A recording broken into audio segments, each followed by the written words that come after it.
You know that feeling when you walk into a space and just exhale?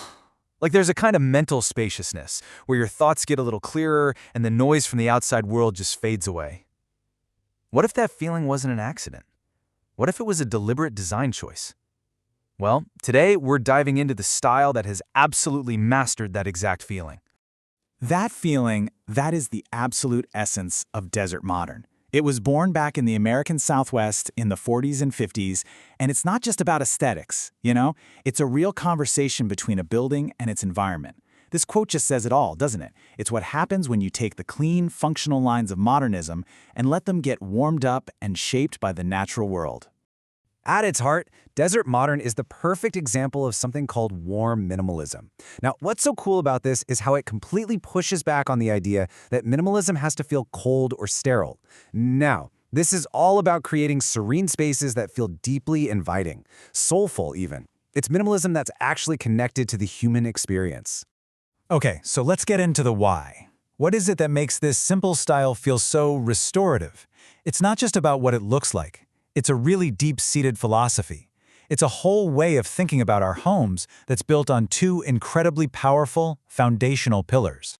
And this slide just nails the difference. On the left, you've got what a lot of us picture when we hear minimalism, right? A little stark, a little rigid, just a strict reduction of everything. But then you look to the right, and that's the goal of Desert Modern. See, it's not about emptiness. It's about breathing room. It's not about just getting rid of stuff. It's about making intentional, soulful choices. And here they are. These are those two pillars, the very soul of the style. First up is biophilic design, which is this idea that we all have this deep biological need to connect with nature for our own well-being.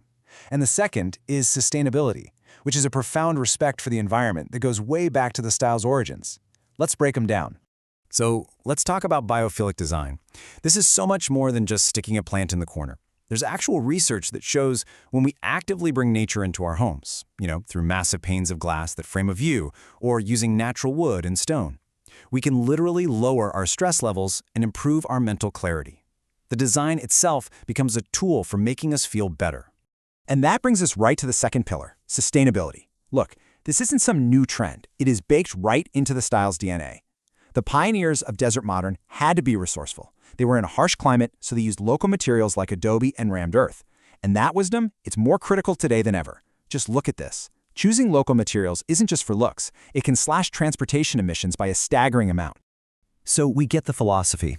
Now let's flip over to the practical side and see how this all actually comes together. Think of this next section as your essential toolkit. These are the core building blocks you need to create this look and feel. First step in the toolkit, color.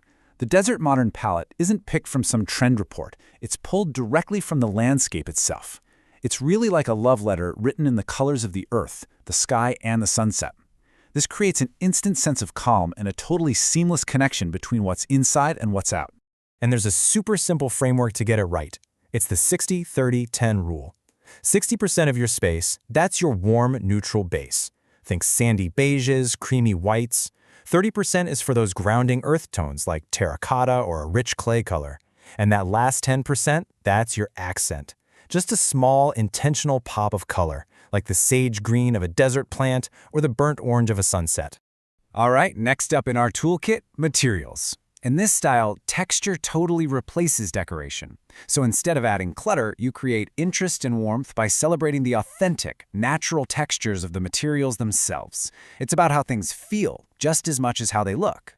So the key here is really the contrast. You've got the rough, textural richness of stone like sandstone. Then you soften that with the warmth of woods, where you can actually see the grain. Then you add another layer of softness with natural textiles, linen, jute.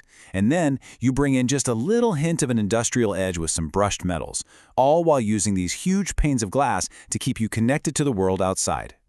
Okay, this is where it gets really exciting, because you do not have to live in the desert to embrace this philosophy. Let's talk about some simple, powerful steps you can take to create your own sanctuary no matter where you are.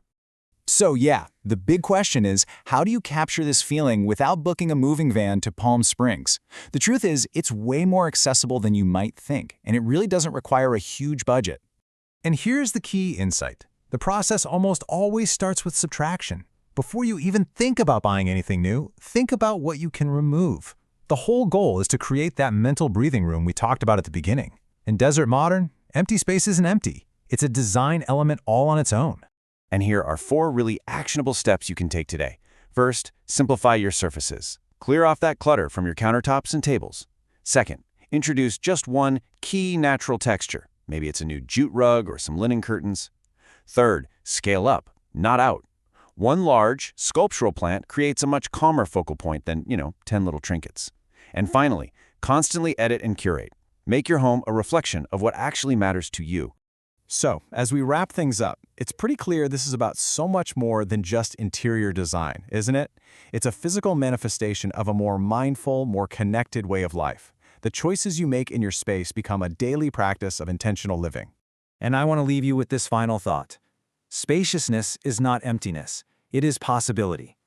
Desert Modern really teaches us to see the open spaces in our homes and maybe in our lives, not as something that needs to be filled, but as a place of potential, of peace, and of possibility.